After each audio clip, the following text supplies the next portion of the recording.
All right, we're live. This is the first time Melissa and I have streamed in like a really long time. I can't even remember the last time, but we're going to be talking today on Peruvian mysticism. We share a teacher, Don Zane Curfman, the author of Inka Mountain Magic, and we're just going to kind of talk about a little bit about the origins of the tradition and answer your questions on what you might want to find out about. Yeah, I was going to say there's always a lot of questions we'll get separately in person. It's like, what would be a good idea? Is to answer them all together, all at one time. See what we can do. Because it does seem to be sometimes that depending if we're both in the store, a lot of times, like I'll be like, hey, Hank, you explain this part better, or you'll come and ask. So I'm like, hey, do it together where everybody can see. Fun times. Yeah. And Melissa and I have been hosting classes and talking about this tradition. I think our first apprenticeship was in 2016, if I remember correctly. And then Mhm. prior to that, we have held multiple 1 day and 2 day workshops because the whole way that I came into this tradition, a friend of mine gifted me this beautiful set of stones from Peru. Mhm. And then I asked, well, what do you do with them? And he's like, I have no idea. And so I started Googling chumpy stones and how to use them. And I found Zane's book, Inka Mountain Magic, and there's a little itty bitty section on chumpy stones. And so I reached out to Zane, and he's like, well, that's part of an apprenticeship. And I'm like, well, what do we need for that? And he's like, we need this many people, and it's this many weekends. And then I go, Melissa, I want to learn this cool stuff. Are you willing to help me? And with Melissa in the store, we started hosting these little workshops, and next thing we know, we had enough people to make the apprenticeship go, and it has changed so many people's lives. We've had like an average like 20 students at least going through each run or around there, and it's just been an amazing experience seeing how everybody uses. That's the big thing with this tradition. You don't have to be a full-time healer. We have one guy who was a financial advisor that took the program. Mhm. It's a program of personal development, of looking at your own shadow stuff and not being afraid of it, and developing relationships with the nature spirits that then just make your whole life easier. You don't have to do this professionally to make it work or for Yeah, having it work for you. you're not required to put a shingle out, you Right. know, and invite people in and be constantly working it. This is something you can truly do for you and those closest to you around you if you are so inclined, which most of us, I think, at least parent wise, we end up doing it for family uh, because you want to help the people around you. But this is something that you can do on your downtime for your betterment without, and I was getting ready to say without a long commitment, right? But this program is a time commitment, but it can go at your own pace. And the facilitators, our teacher, Zane, and then, we're right under him. So we're easy to get a hold of and ask those questions. And that being said, feel free to ask questions today. What is it? How does it work? What can you do? How's it going to help? Feel free to ask these questions that you might have. Um, I think one of the biggest things that I get asked is how is it different than, North American shamanism? And the biggest thing is shamanism, right, is a Russian word. It's not really of this tradition. And we are referred to as a nature mystic because of that connection that you make with nature and how to communicate with it, how to talk with it, how to be in reciprocity. And the actions are different, right? So there's not wheels, there's not ritualistic dancing for ceremony. Um, they're similar in that they're indigenous to those regions, but they're different in how they're practiced. Yeah. Speaking on the word shamanism, that was for the Tongass tribe of Siberia, which is like one little tribe of Mhm. natives that have a tradition. And through anthropology, they associated when they went to other places and they see other native traditions doing similar things, they started lumping all native traditions under the umbrella of shamanism. So it creates a lot of confusion, and there's a lot of mm, just that word has can come with a lot of stigma because Mhm. it really isn't accurate. If you hear somebody say I'm a shaman, well, what does that mean? Like what tradition? Because very few. people. I've met one person who actually trained with that tradition. Out of all the people I've met that are shamans, only one was that. So like when you hear shaman, you want to start asking questions. Well, what is that tradition? Because what we're talking about today is the tradition from the Q'ero people of Peru that were way up high in the mountains, that when the Spanish came in, they couldn't go that high because of altitude sickness. And for the most part, the core of the tradition that we practice has been untouched until recently when they were rediscovered. And it is one of the oldest living traditions on the planet, if not the oldest. Mm-hmm. And this is tradition that, like I said, you really get into context and connection with nature. And it really is that deep dive of learning to be still, learning to do that work, and learning to heal with the energy around you. I know some people have been very leery about, the whole psychedelic, do I have to take things? You do not. No. That is actually not a part of this tradition. This tradition comes from high up in the mountains where most of that doesn't even grow or exist. So it is not a part of this tradition. It is the work and the discipline of learning to decipher the communication and taking the time to make that communication and that connection. Mm-hmm. Yeah. They actually look at medicine work from the mountain tradition as a dangerous thing or something to be very weary of. The only hallucinogen they have is like a little berry that when they're bored watching their llama, they might eat this little berry that has some qualities for you to chill out a little bit, but they don't use it. None of them use it as part of the actual developmental work. And that is a whole separate, there are traditions that do incorporate that. That's not the focus of the mountain Peruvian traditions at all. Yeah. So if you might have an interest, but you're like, oh, I don't want to do things. I don't want to ingest and do things. Like, you will not have to do this in this tradition. Other than spitting Florida water, that's about, and you don't even have to do that. You can put it in a squirt bottle. But one thing we do is put a little Florida water and it's offered as a cleansing and an offering. And it's. Did we lose Hank? Maybe we lost Hank. Actually, I like doing it. My dentist hates me for it though, because it really doesn't. I'm back, I think. Yeah, you're back. You're back now. I know there's a couple of our students who just can't take the taste or the numbing, because there are two types of Florida water that are most prevalent. We've got the yellow, which this one actually comes from Peru, and then there's the green that most people see like at Walgreens and stuff, right? And the yellow, if any of them taste good, the yellow tastes better. A stronger, like burning and numbing in the mouth. You are not required. There's some that just do the little spray bottle to use in their ceremony ritual practices.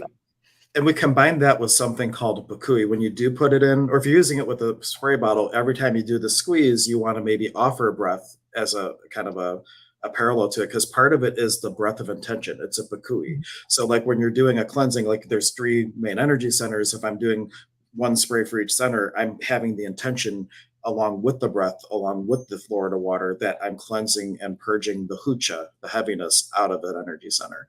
And so like there's a part of it that it's not just a water, it's part of your energy. So if you're doing the spray, then also have with each little pump, you're having the intention. This is what this spray is for. Because the intention is huge in this tradition. You have the intention, then you have the perception, then you make another choice, you have the intention, and so on. So it's a continuing cycle of what you're looking at. Yeah, if you want to get deep and dive in this, it's a type of alchemical mutation or transformation that you are doing in that little bit of it being in your mouth and blowing it out. So a lot goes on in with that intention, but you can still do it with the spray bottle. But that is the most of any drug that you're going to do, only because there's like alcohol in there, right? So, but that is the most. And again, put it in a spray bottle if you don't want to. But feel free, guys, ask questions. For new friends coming in, this is in regards to the mountain tradition of Peru. There are 2 like type of titles most people are used to hearing. You've got the Paco, Pampa Masayuk. And Hank, what is the other one? Ultima side. Well, Paco is all the priesthood levels are all Pacos. Paco just means nature mystic. Paco Kuna is plural. And then there's like different levels of a priesthood. The Pampa Masayok is a third level priest, and what we have initiated into with Zane is the Alta Masayok, a fourth level priest. But it's important to recognize that they don't look at it as a hierarchy of one is better than the other. There are some things that Papa Masayok does, and they have the medicine for that a fourth level priest can do, and vice versa. So they're both needed. They actually work together, and they don't think anything more or lesser of one another. Right. And the difference being the Alta Masayok is there's not as much ceremony and hands-on things going on, right? You're doing that connection, you're reading the energy, you're feeling things out, and you're acting based on that communication. The Pampa Masayoks are very much the ritualistic. They have bits and pieces, and things are done in certain orders. So they're similar yet different. None is higher than the other, and this tradition really makes it easy for you to pick which one works best for you. If you're somebody that you have to have a lot of hands-on things and you like things done in a certain way, then that's going to be the Pampa Masayok level for you. Whereas if you're like, no, I just like listening, communicating, going on that gut feeling, talking with the nature around me and making those decisions right there, and it's not always in the same order or the same way, then that would be the Alta Masayok. Hank, I think you're real more comfortable in a way in the Pampa Masayok with all of Oh, your I do both for sure, but everything that I do, well, here's the great way for way Zane explains it. An Ultima set could do a ritual or ceremony 100% backwards or wrong, and still have the desired outcome. Where the Papa Messiah, if they screw up one thing, if they put a despacho item in the wrong order, or then the ritual won't work. So I'm ritualistic, and I like the ceremonial aspects of it. But if I screw up in a ceremony and something doesn't go right, it doesn't affect my outcome. So I'm an alto pampa messiah, I suppose, because I love the ritualistic part of it, and I think people really get into that. And there's also what I think is like a morphic field of when you're doing something the same way that's been done for thousands of years. There is like a collective energy around that you're riding, and the Ultima Sound does that too. But they don't necessarily have to do all the stuff. I like all the stuff, so I do it. Yeah, I lean more towards the alto because I'm like, yes, we've got our basis and there's under, but I'm like, this one person needs me to shift something around or do something slightly Mhm. different. And I've never been a big one on repetitive because let's face it, I get bored easy. So I'm like, oh, it's the Mhm. same ceremony again.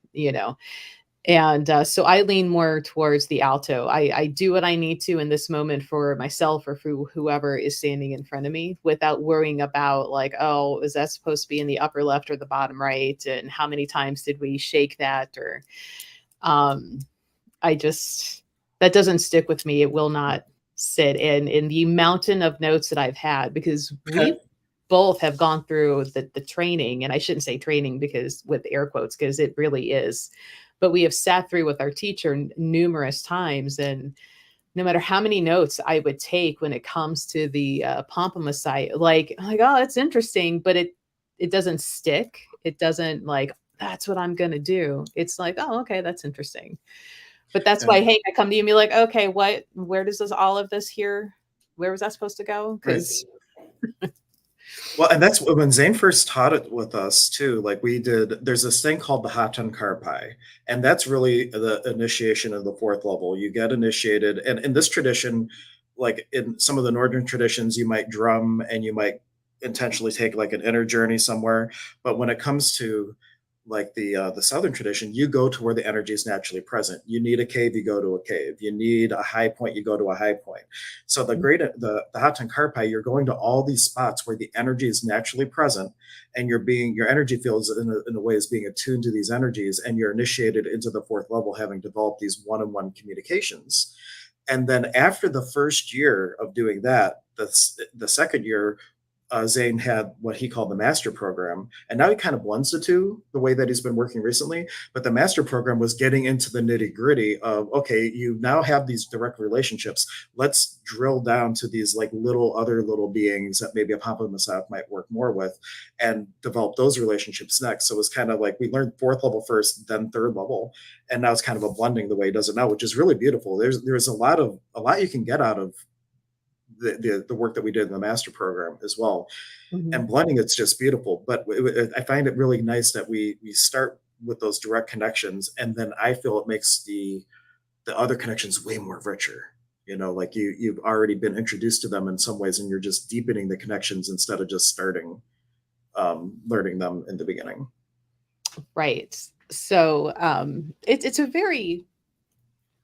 very rich tradition in what you can learn for yourself, how you're going to use this for yourself. And even still, like on the third or fourth time of sitting through, like so many aha moments about me, or even like why certain things went down in life leading up to it. Like, oh, okay, okay, got it. Thanks. Would have been nice to know it beforehand, but there we go. That lesson stuck a little harder, right? So, um, now that being said, in this tradition, like it is a lot of work, but a work for yourself. It's not like, oh, you're going to have to every Tuesday morning at this time, meet for this, and every Wednesday, there are certain times for class time, but some of that work is going to be up to you after class is done to do the practice, to do that work. Mhm. And then the next time we all come together, it's up to you. And we're going to be like, so what did you learn? What did you experience? What did you have trouble with? What was the easy part for you? And that's where, then we can give you guidance on how to make some of this easier to work, or have you tried this? Or, maybe we need to move some things around on your mesa. Maybe that stone that you have picked out, is telling you it's not the one to be in this position, or to do this work for you. Which other one is calling? Um, thank you, Karen. So it is work, and then there is some expectations, but I think compared to some programs for a big initiate, like it's easier to work in for yourself in what you're able to do around in your schedule. Um, Hey, Carolyn. Hi, Hank's mom. It's always good when family shows up, right? Right, Yeah. right. So, feel free, guys, to ask questions if you have any about the tradition, about what either one of us may have, experienced or Yeah. went through. Um, Well, I you're think going to your meet a lot point. of people. Yeah. I think your point on it being usable is so important. Like when we had to go virtual for a bit with COVID, Zane was really good at. He took everything really slow, and he said, if you can't use what I'm teaching you, then it's just trivia. It's just now, it's not applied knowledge. And that's really from the very beginning, from the right, very first class, when we were chanting and opening up sacred space, chanting Pachamama. Even what you're passively learning in the opening of space are tools in and of themselves that you can use. You're not feeling grounded throughout the day, you chant the tone for Pachamama. You feel like you're not getting guidance, you chant the tone for the upper world light. And so like there's all these things that you really can piecemeal together for yourself, what works for you and what inspires you to use in your day-to-day life. Hmm. Um, so yeah, and I know we've got a lot of people at work who are listening. So if you come up with questions later, reach out with messages, depending on what platform you're on, because we're on like 4 different types of platforms and then multiple channels on some of those. So feel free to ask questions, send them in, email them in, whisper them in. We'll get back to you on it. We were and are planning on making these kind of like a regular discussion, because this is a big point in both of our lives. I don't do it as publicly, in the store, just because I'm running around in the store. Um, and that's where I'm like, I've got people. Hey, like here's Hank today. He's available right now. Go sit down. I use most of my work for those closest to me and for military, veterans and families. And that's something that I have to do like outside of store hours. But this has been like one of the first traditions that of all the things that I've studied, and I've studied a lot, in different things, like that I can actively use in my day to day, which I love, because there's been plenty of other things and I'm like, oh, that's fun, but when is that practical to do? So this is where I fell into this. And quite honestly, that first weekend that we were doing it, I'm sitting in because, right, it's my space. It's a benefit. You get to sit in on some classes. Didn't expect a whole lot. Thought it was going to be interesting, but nah. By the end of that first weekend, I'm like, I am so in, like Yeah. in, and I am now one of the minions. Yeah, I know. You know, I've seen you take a lot of things, but never have you really hung on to something as much as you have with this. Yeah. So was impressed. I was Yeah. impressed. And maybe in another one, I'll share the story of what got me. Like I knew Zane was good, but there was a certain instance that happened that I was like, oh, he's the man. So that might be maybe next week. We can't give all the goods in the first Oh discussion. yeah, I don't know if I know what this is. I'm very excited to hear about that. Yeah, you know, I knew from my first Pachamama that it was for me, but like time and time again, like we just had a retreat in Virginia.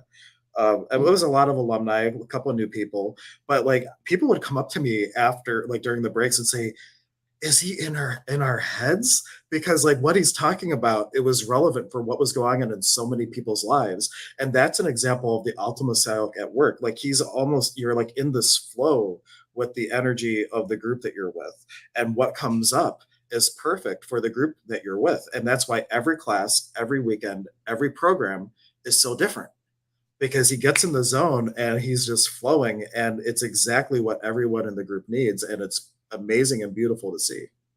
Yeah, that's another reason why I love sitting in, and especially when it's in person, because watching him work, and because it's always different. And even if it's not an exact situation that I'm going through at that moment, the fact of how that works and how he responds, I'm like, that's something for me to see and witness and understand. Because then if I have somebody who comes to me who's going through that, what was said, what was done, what was a good course of action to kind of squirrel away for later. So, but it's always different. And the knowledge that he just verbally just blah every weekend. It's great. And I say that because you can tell as he's walking, which I don't know if he'll do that again this time, but in all of the past ones in person, like we are Yep. set up on the out perimeter with our mesas and he's got his in the middle and he just walks as he's talking. And Yep. so he doesn't just stand in one place and you're all sitting there staring. He's walking and moving and interacting. And He's yeah, working the space in a way. As he's walking around, he's working the space, and he's working the students. yeah. So which is great. My favorite part. And so usually by the end of the weekend, I was always a little tired, like, wow. But then I'm like, I don't want it to end. I'm like, what else can you teach? What else? I'm like, oh man, now I got to wait a Right. month to come do this again. But yeah. Well, one of the things too, Zane's background, it's not just this tradition. Like he learned the Karo tradition, he learned coastal traditions, and that's what the Qatari tradition is. It's a blending of the different traditions that he's learned that does include like the Westgar lineage and the now they just went all by the Inka lineage and Kari lineage is what I was going for. Like all these different ones that blend together so beautifully. But then he's also trained in a native Japanese tradition. He's also trained in all these other things. And there was like one time during one of the favorite weekends of the people who go through the initiation is the death rites. And someone asked a question, and it led us to a conversation on the books of the dead, which is Egyptian. And he went off on like a 3-hour tangent on the books of the dead, and I'm like, this is amazing. The depths, just the way he's able to pull from other things and make it relevant. And that's the beautiful thing about this tradition is it doesn't matter you can add this to anything and it enhances it. You can add it to whatever practice you do, whatever religions that you are. Like I practice a lot of different spiritual traditions, but this is like the adhesive that kind of unifies it all for me. Mhm. And the fun thing with this one, because it is so easy to blend in, it's kind of one of those like maybe secret, and I say that only in that it's not always obvious, right? If you're standing in the line at the store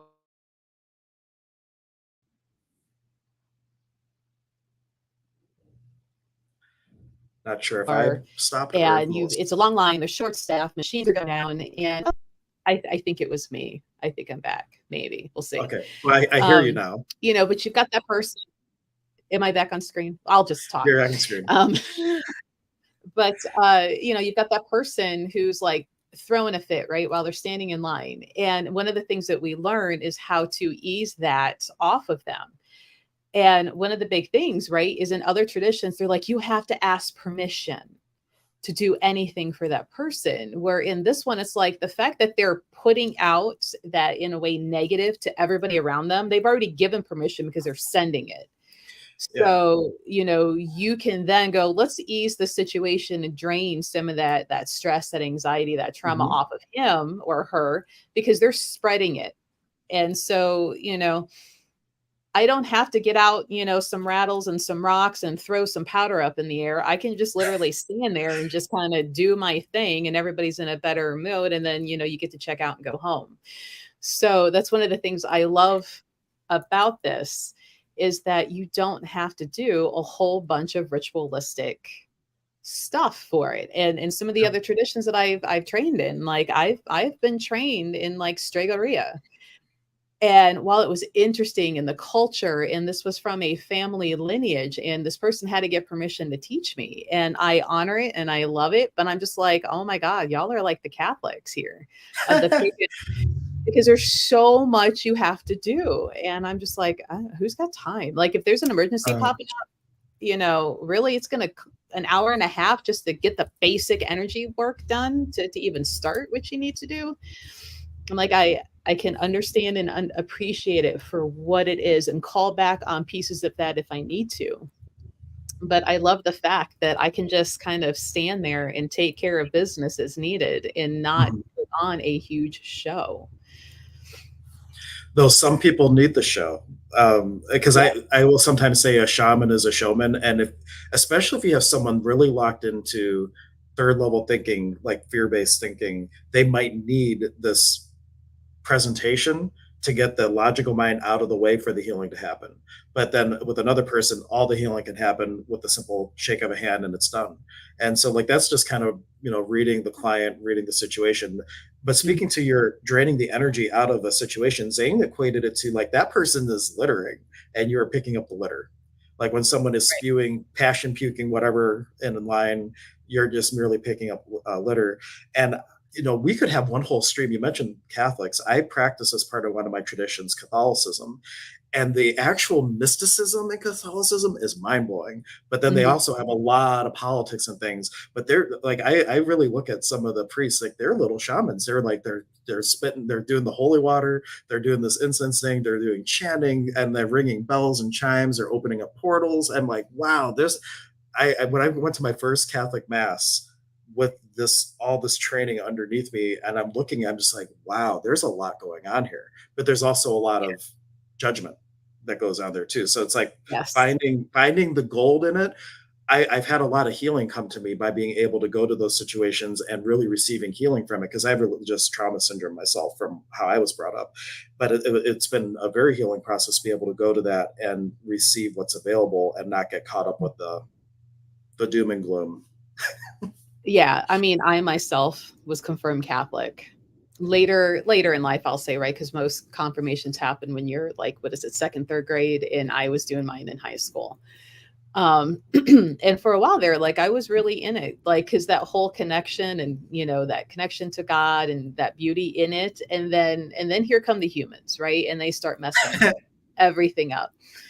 And but my favorite time of the season was when Christ is sitting in the garden, and you're supposed to keep watch and don't fall asleep. And you know, I would volunteer to go like in the middle of the night and sit for a couple hours, and it was usually two people in case somebody did fall asleep. And just the beauty of the church in candlelight and the stillness and that connection, you got rid of all of the human gunk and just to sit there in that connection. So there is absolutely beauty even in every other type of religion. So I may joke a lot about Catholicism, but I've been there. I'm confirmed. Technically, I have not been excommunicated, right? I snuck quietly out the back door. They have not excommunicated me.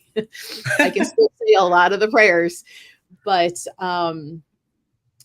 it's just there is a lot of mysticism that happens in there. I'm like, every time the priest is like putting their hands up and chanting, I'm like, don't you think they're doing a type of like Reiki? Mm-hmm. Everybody in that building, you don't think they're kind of doing something like that? Well, and the word Reiki means God guided life energy. That is the Mhm. translation. And so Yeah. I think that if Reiki were to be discovered in Peru, it would have been called Kenchai or Sami. It's through the filter of the Japanese culture, and that's really what all these different religions. Like one of these people, they said that mysticism is in a lot of religions. It's a lot of the same things, but through the Mhm. filters of different cultures. The thing with Catholicism is it was designed as a universal, all-encompassing religion. So very intentionally, they were bringing things in from other places and unifying it. And that's the intention behind it was really something amazing, personally. And Yeah. I go to Catholic church a lot, though I don't consider myself Catholic. I do say I practice Catholicism. It's a big part of my daily practice, actually, rosaries and things, mixing it with the Pakokuna tradition. Well, and that's one thing to kind of lead into, maybe if you're somebody who is of a Christian type of religion and you're like, how can I do this and still be okay with the Christianity? A lot of it, right? So the history, and we'll not get too deep into the history. One, because I suck at it. Two, because it can be a whole, segment on itself, a whole It Thursday. can be. um the Spaniards came in and they were overtaking, right, the Christian domination of that area. So the Peruvian people kind of went ahead and was like, okay, we can understand and appreciate, this God that you're bringing to us. He has value and, helpful in some ways, but we're kind of hanging on to our regular, because our trees, our rocks, our mountains, our everything still have value. So they can kind of blend them. And maybe in another one, we'll kind of have a picture, or we can show our mesas and be like, if you were to take Christ and like lay him, like face plant him down, the sides and the workings of the mesa fit into the body of Christ, right? So it can be a blending of the two. And Mhm. at least in with the Peruvian side, like they are okay of accepting Christ-like workings into that tradition. It's not a conflict Mhm. for them. So they can work very well hand in hand. Um, and each mesa can be built different. Mine looks different Mhm. from Hank's, looks different from Zane's, looks different from like every other student that has come through underneath of us. Well, And that's one thing we can do. I have pictures of everybody's mesa from past classes. We can actually go through and show different mesas and just show the uniqueness and how personal they are in a well, future we might want to trip get too. permission from some first. Maybe somebody doesn't want. Okay. I mean, It is just to be personal. fair, because I saw like Jen, maybe Jennifer's like, no, don't show it. So, um, but in a fun fact, a lot of the other practitioners through the store, so not just Hank, there's at least two other practitioners that are active through the store who have sat through the program at least once. So, this is this, I won't say widely accepted, but they saw the value of what Hank and I were learning and how it would help, and they've sat through it. So Maria Cerna, for one, and she brings in a part, her little traveling mesa. She brings that in every time she's in at the store, and that gets incorporated in some of her healing work. And Seven, it said, Mhm. well, Maria has, I know she sat through once. Did she do twice? I can't remember. I think just the once, but I don't remember either. I know she wanted to come back. Well, I think Grandma's been there twice. She did the master program and the program, because I know Grandma's at least had two guest appearances minimum. Yes, Hawaiian grandma. Which we should have Grandma on the stream at some point. I don't know how we will finagle that, but that would be an experience in and of itself. Yeah, Oh wow, yeah. yeah. Maybe we Yeah, can have Zane on there too, and she can put him in his place on air. yeah, I mean, well, and that's been my plan, like getting Zane on a couple of these, because he will be the main teacher, I think, as of right now. We'll see what happens, Yeah, because we are planning to start an apprenticeship the spring next year. yeah. So, um, so if you might have some interest in, or you if you're like, maybe I might want to, these are the times to ask the questions. And you love grandma. Everybody loves Yeah. grandma. Everybody loves grandma. And once you meet her, you'll know why everybody can call her grandma. She's like the embodiment of grandma, the embodiment of Pachamama, this little Hawaiian grandma who is just amazing. Yeah. And she is a sweet love, and she's also a tough love. Yeah. So Yeah. uh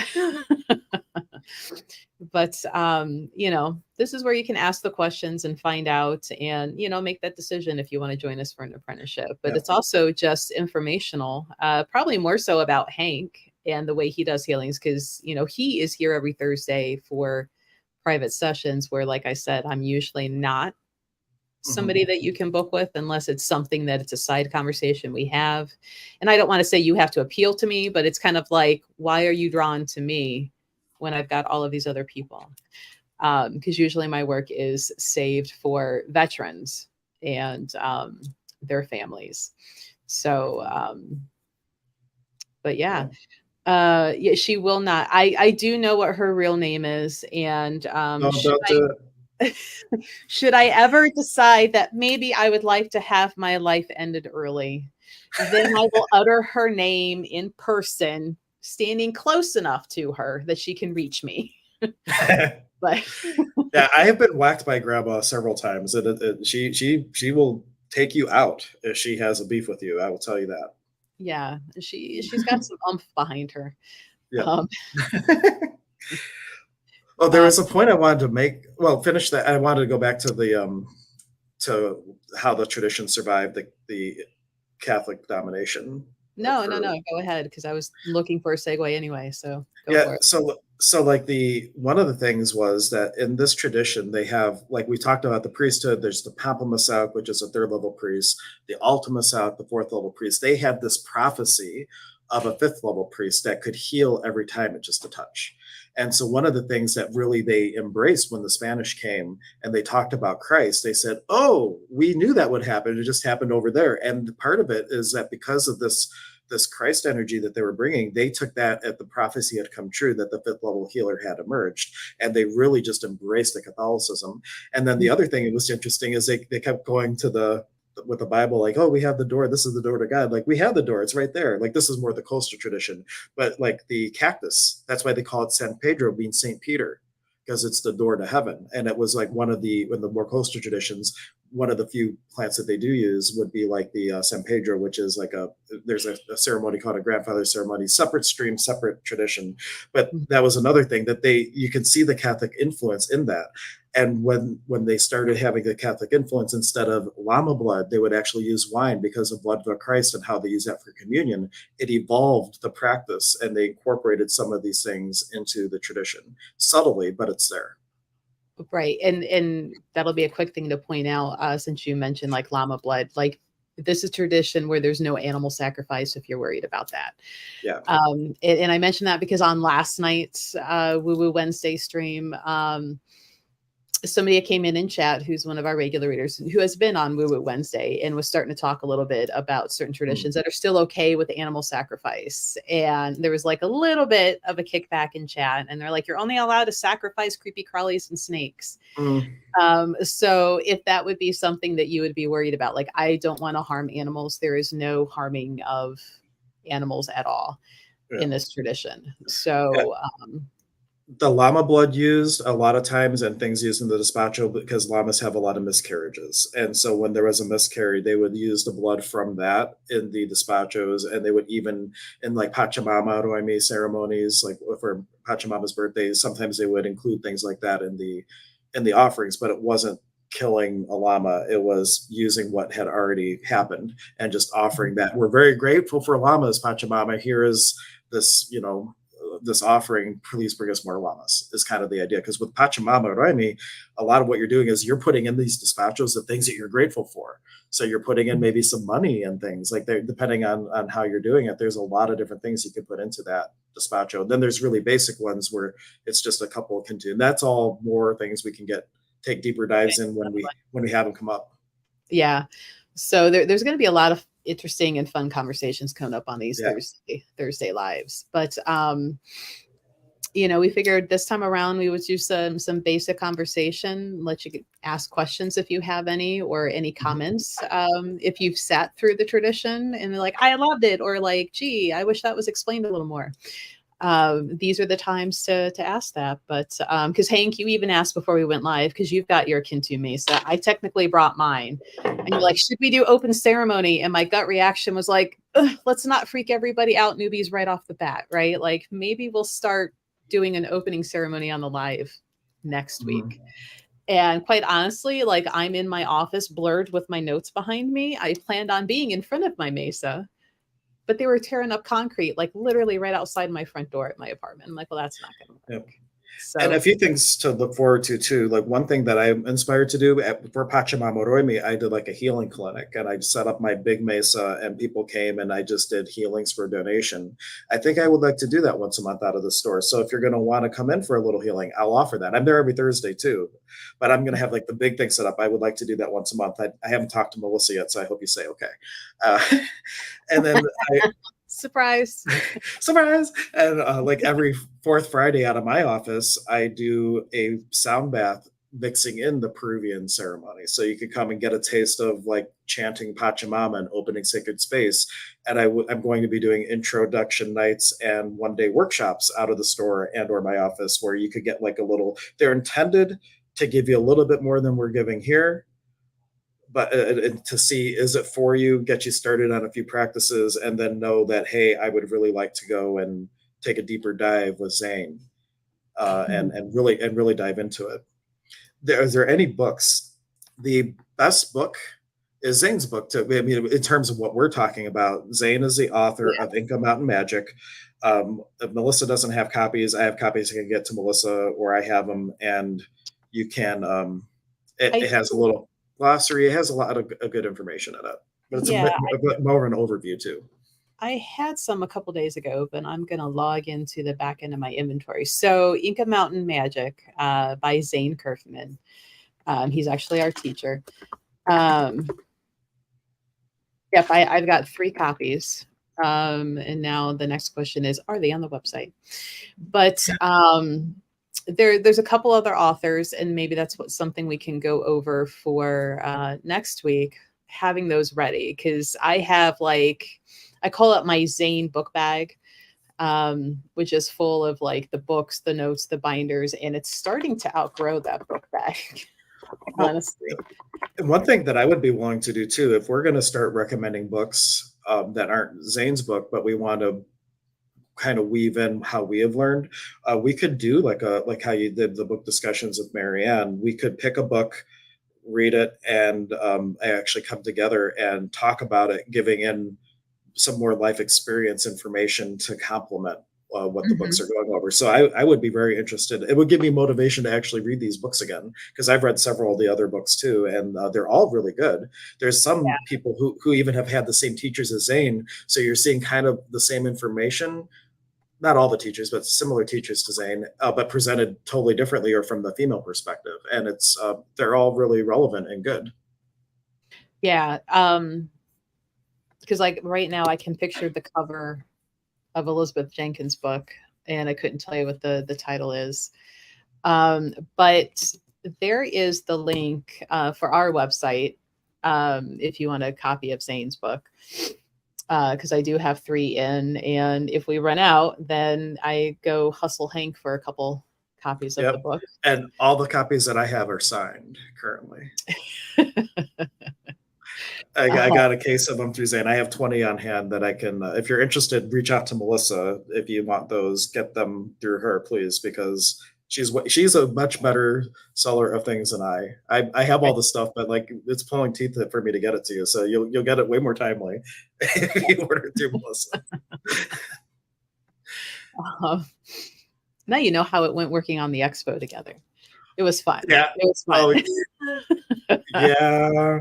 Melissa balances my chaos to some degree, but I find now that I've admitted that I have the ADHD thing, she got me really good. She's like, hey, Hank, watch this. And I'm watching it. And I'm like, whoa, I really relate to this. This is amazing. And she's like, yeah, this is a channel for someone who's ADHD, and explains how it is for them. I'm like, oh, she got me. She totally has gotten me. Does this sound familiar? What about this one? What about this one? What about this one? How about this? He's like, yeah. I'm like, yeah, that's all ADD. That's all. That's you. Yeah. Well, thank you You're for right. being my handler for years and keeping me on track as best you could. I sleep a little bit, and I should quit wasting time with that sleep and get more things done, right? Um, but yeah, we're almost at the end of the hour already. That went by quick. So if you have any Yeah. questions, feel free to ask. Oh, Sandy will take a book. You wanna autographed? You want a Zane autographed book? Well, you could also get the ones from Melissa, and you can have Zane autograph it when he's in the store. So that's the other thing. So like mine are just generally autographed, but like if you are in his class, you could have him like write a personal note. Like on my book that I got from him, it says "Buckets of Sami, brother," which is buckets of light. Sami means light, and Mhm. there's a whole bunch of levels. But we'll get into all that. We have a lot of. We could literally talk once a week on this, and we're going to until we get tired of it. But that being said, like also Melissa and I have such extensive backgrounds. If you ask a question, we can go on tangents too. Or if you want a live stream of something else other than this, say you want something on African religions or crystal, I don't know. Like that, the point is that we're very well versed in many things, and we can talk about a lot of stuff. Yeah. Like Karen, you can get your own book. You don't have to steal Sandy's. We got plenty of books to go around. And we Right? can get more. I can get more too. Like yeah. Tangents, never heard of her. A lot. Um, yeah, there's a lot we can speak on, and if not, then I bet between the two of us, we know somebody who we can rope in to come in and do that speaking. So, Mhm. we got a pretty wide social network of people, but maybe at some point we should list like everything that we've kind of studied and trained in. Maybe not We today. could. It could Yeah, not today. take longer than the 9 minutes that are left. Yeah. Um, And not we've been talking about doing this forever too, like actually starting to do a live stream together. We've talked about it for years, and I think we've only done a handful here and there. And it's nice to have a more formal commitment to show up. And Melissa and I have always complimented each other well, all the way back from when she got us Elite. I was already a reader at the store when she bought it, so like I hung out at that time every Tuesday, and we just started connecting and realizing how much we would be able to potentially create together, including the expo. That was our biggest collaboration, and then the Shaman Apprenticeship Program. Yeah, she balances my. I have good orderly direction when Melissa can balance out my chaos. Acronym. yeah. I mean, it is funny for the expo. Hank was always good at like the advertising and then this and the finding the places to like order tickets to get these or that. And then, I like my favorite story is when you would come in and you're like, oh, we've got an ad hitting the women's magazine for being able to come get the tickets and they're going to come here and get it. So they got to come into the store. And I'm like, great. Did you finally order those yet? And you're like, Oops. no. And I'm like, you should. When is that Yeah. magazine print running? Because I have to Yeah. keep happy people coming for the tickets that aren't Yeah. here. And then I would find a local place that I could order and go physically pick them up because I didn't want to wait for shipping because of how quickly it had to happen. So I was resourceful. We got it done on time. And over the years, I improved because I automated so much more. And the more I automated, the longer I could procrastinate. So it worked out wonderfully. Right. So you have an idea of how these streams are going to go. Um, It's true. yeah, but feel free, suggestions, comments, questions. Like, what would you like to hear us talk about? I mean, we've already hinted a little bit about the death rites. That was my favorite weekend. That was like a little mini vacation. I It's can't. a lot of everybody's favorite. It is Um, highly sought by all past alumni. They're like, if Zane's going to do that again, I want in just, or at least for minimum that weekend, and they will come back and do it. yeah. And it's not near as scary as what a lot of people think because they hear the word death and they're like, oh. It's not. It's not. I think the hardest part of that weekend was when he's like, all right, I'm going to send you guys out on an extended lunch. And while you're eating your lunch, guess what? Go write your own obituary. Or eulogy, I thought. Was it Or obituary or eulogy? well, eulogy, obit, something Yeah. of, I think some of us did both or they combined them into one. But And then we had to pick somebody else in the group to read that as we were going through our death rites. So then you had to hear what that was. Yeah. Um, And the so interesting thing was, it wasn't just your eulogy, though. It was like years from now, like not if you died today, 20 years from now, 30 years from now, 50, whatever, what have you accomplished? Best-selling author. It was like also like a vision letter in a mhm, sense. Like putting out, this is what I'm going to do before the end of my life. And it's so like it's a big ask of the universe. Hey, universe, this is what I'm going to be known for. And so then the yeah, death rites were a whole building on that. it was almost a little bit of some manifestation work at the same time. Yeah. Yeah. So um but that was it's my favorite weekend, I think. And then in some chumpy belting and learning that energy movement back and forth. And it's still fun when Zane sometimes is in person. You can feel him do that playing. um it's like that lovingly bullying. Not I Mhm. should say bullying because it sounds bad, but once he knows that you're trained and you can do it, he will kind of test you in a way just to see if you're still on your game, and like throw energy at you, and can you feel it coming? Can you catch it? Can you give it back? Maybe plus extra. Like he's anticipating you to do that, as a way to kind of like keep check the students. Like, are you still in practice? Are you still doing your thing? So, Mhm. and it's We it's a have the word for that. yeah. It's called puklei. It's my favorite Quechua word. It means sacred play. And that teke, that sparring that Melissa's describing, is all about getting better. It's not about like, I'm trying to screw Hank up today. It's like you throw that energetic dart, not even dart. You volley a little bit of this energy just to help everybody get better. Hmm. Yeah. Um, Sandy recalls us mentioning the mountains and bodies of waters where you were born. Yes. Um, so in this tradition, your human parents are a set of parents, but your true parents are the highest point of land and the nearest body of water. Because your waters, your feminine, your mountains, in this instance, are kind of like your masculine, even though in a way, in other parts of the tradition, they're also part of Pachamama, the mother. But those are your true parents, the male and female that have come together to produce you on this planet, Mhm. because Yeah, you're a mix of both. So, yeah. and It's the one thing is that that's not necessarily water. It could be a valley. Like if you were born in like Grand Canyon, could be a feminine nature spirit, for example, but it's not water. But right. or there's a very rare situations where a mountain could be a feminine spirit. But anyway, it's the mother and father of your birthplace is the thing, and in a way, they hold the blueprint for the manual of you rediscovering yourself, in a sense. Hmm. Very So, interesting stuff. yeah, so you get to kind of meet a new set of parents, a new set of keepers, a new set of uh, beings to lean on, and to get guidance, and to work with. Yeah. So, if And which is, a lot of there were a handful of our students who didn't have good relationships with their human parents, and it was very consoling for them to be like, I have a whole set of parent I didn't even realize, yeah. who are much more loving and accepting and understand me as the energy spirit that I am. So, Mhm.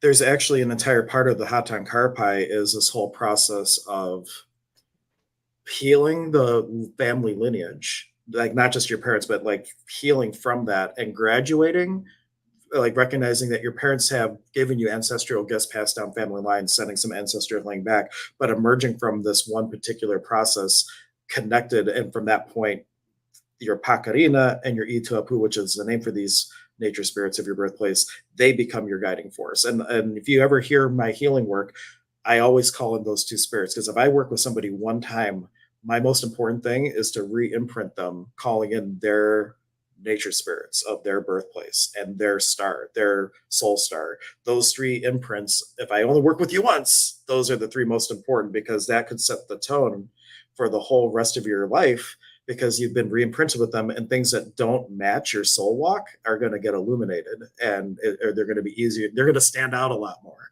rather mhm, than have, so that's really really important in my work. And you'll hear me do that a lot in my concerts or in my personal healings, and even on the live streams when we do open sacred space, you're going to hear me calling in those three energies all the time. mhm. So it's a lot to take in, even in this first discussion, Yeah. you know. Yeah. So Look, we've been skipping around, sprinkling all these little tidbits. there's a lot in this tradition, but I promise it all makes sense. It all flows, which is why in this apprenticeship, are we thinking we're going to stick to the 8 weekends again, or I think there's a lot of room for discussion on that because, well, that's something we'll talk with Zane. It'll be 7 or 8 weekends, and it will be in person things. Whether or not it looks like the Hatan Karpay will be a separate thing, or if it's going to be other stuff. There's going to be a lot of discussion of how that's going to unfold because now we've had this whole COVID thing, and there's been this whole evolution of how Zane taught online, and now how to blend the best of both worlds and what to teach first and what's I don't know. Like I think that it's going to look completely different than anything we've done before. so the reason why I asked, so in this tradition, like it builds. So if you start through class like 1 and 3, something happens and you're not going to be able to make 4, like you can't just come back to 5. We would have to somehow catch you up and make sure you're understanding before you can hop back in. But we have had people come in and do like the first half and kind of like say, I need to step back and fully incorporate. And the next time you come back around, they'll jump in for the second half or start all over Correct. again to re-understand and go. But you can't jump in and out if you've never gone through the whole thing before. Yeah. So Yeah. just because it builds and it builds, you will be completely lost if you try to skip around with it and go, well, this one sounds fun by the title. I want to do that one. Right. It's not going to make any sense. We may offer some standalone workshops like we used to do before the program if people want like a despacho class, for example. There's things that we could offer that are standalone, but the program itself 100% that it builds on itself. And occasionally someone would miss, and then either me or Melissa, because Zane has taught us how to do the Hatan Karpay, we would end up going out with them and doing that initiation before the next class because it's not even like you can't even listen to a recording of the class and be caught up. It's not the same because you're going in nature to these spots and having this experience, and you just have to be caught up. The program for sure will build on itself. How the program looks is another question. Yeah. Yeah. And feel free if you're in there. I'll say this now. And even when class is done, and there's like a certain piece or part you're like, I'm just not getting it, feel free to reach out to either one of us and say, hey, can you help go over it?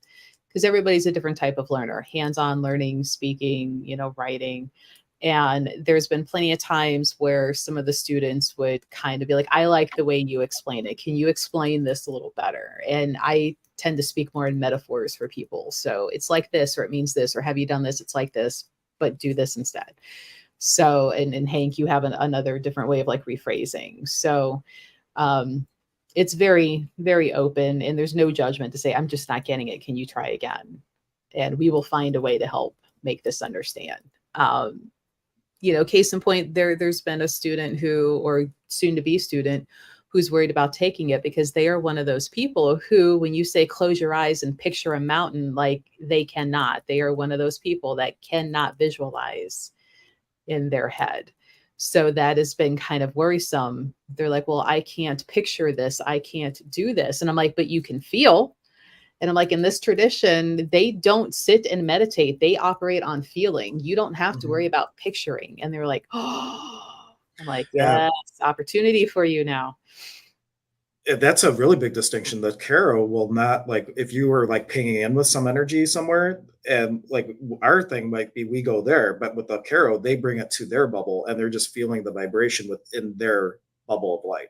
And it's not they don't visualize either. It's just like, oh, I brought the vibration, there it is. And it's that easy. And yeah, it you don't have to have any particular skill set other than to show up and have an open mind. Zane will say he doesn't require your belief; he just needs the benefit of your doubt. And if you can have just the benefit of your doubt that this tradition could do something for you, it's going to change your life because he's going to give you the tools. You're going to have the experience, and it's your experience that's going to change your life, not what he teaches you. him holding the space for you to have that experience and having your own relationship develop, that's the gold in what this does for you. It's not about the technical learning. And that's where people would get tripped up too. I need to memorize all this stuff. No, you don't. The first time I went through, I took 0 notes. I just showed up for the experience. I dove in and I practiced it all the time. But I couldn't tell you, like, I know a lot of Quechua now, but like I didn't have the technical part then. I let that come after. I dove into the experience first and developed those relationships, and then it evolved. Right. Whereas I'm that person, I'm a hands-on. So I was taking notes and listening and watching. And so for me to go back to those notes, like the movie plays in my head of what was going on, of what was said. So there was a little bit of time in that very, very beginning where Zane was a little more stern and he's like, no note taking. You have to know. Yeah. And I'm like, We broke up that really fast. But yeah. It's going to work for some of us. When I first met Zane, there were no handouts. He wouldn't let me record anything. Some things he couldn't take notes on. And now like he is all about archiving and holding on to this information, and has made really good handouts to hand out in class. It's a night and day difference of where he started and where he is now. It's really cool to see his teaching process evolve, and just his willingness to shift too as the needs of people showing up to learn the tradition have changed. Because one of the charges Zane had from his teachers, they said, don't you have your own streams and mountains where you come from? Like they didn't understand why all these people go to Peru. And they charged Zane with help people discover the sacredness in their own backyards. And that, like, you don't even have to worry about learning Quechua because it's English. The mountains and the streams, at least around us, are used to hearing, indigenous Native American or English. English, right. So don't worry about learning the Quechua. I like it because it's fun, but yeah, me too. If I don't remember the Quechua word, well then say what Use it English. is. Yeah. So it's fun. It's a fun tradition and it's an eye-opening. You're going to learn a lot about yourself. In a lot of good ways. And sometimes, when you get into some of that shadow work, which that's been a BuzzFeed topic, and I hate that it's not represented correctly in the BuzzFeed type area of social media, the stuff you will learn about yourself that maybe you've been either unaware that you've been poking away, or, just like, I'd rather not, like, you will have to, but you're going to come out on the other side better, and you're going to have a support system, around you for that. So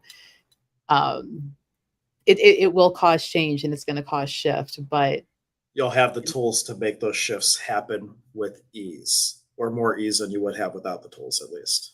And a whole bunch of people go on, it's good, it's all right, we're here, let's talk about it, let's go through it. So you're going to have a support system. But in all of the years of working this with Zane, I don't think we've had a student come up and be like, I hated it, I hate what's come through, I wish I never done it.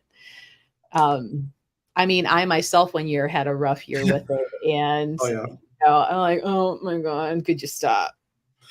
But would I go back and undo that? No, because am I in a better position now after it's done? Yes. Did I realize I needed to have that happen? No. Things look fine. And every single time you go through it, it's a whole nother round of shadow stuff. And I'm like, do I really want to go through this again and run myself through the ringer? Yes, I do. Because I always am a better facilitator, healer, teacher for the people that come to me. So it's important. Yeah. But we're over an hour. Wow, this flew by. Oh my goodness. Yeah. So thanks for coming, guys. And if you have any questions, go ahead and pop them in right now. Otherwise, we both got to kind of get going because we got to get ready for the day here at the store. Hank, you will be here before I will. I have a few things to go run and take care of it, but I'll be back in this afternoon. That's good. Well, I do have a client right at noon, so I will be there on time. So, but yeah, we plan on doing these on Thursdays at 10. So even if you have questions that pop up later, I know some of you are at work and you're going to listen more fully later when you don't have bosses and coworkers interrupting, and questions come up later, write them down, ask us next week. Questions help make the talk time go easier and quicker, for me at least, because I don't feel like I'm rambling on something that we've already talked about.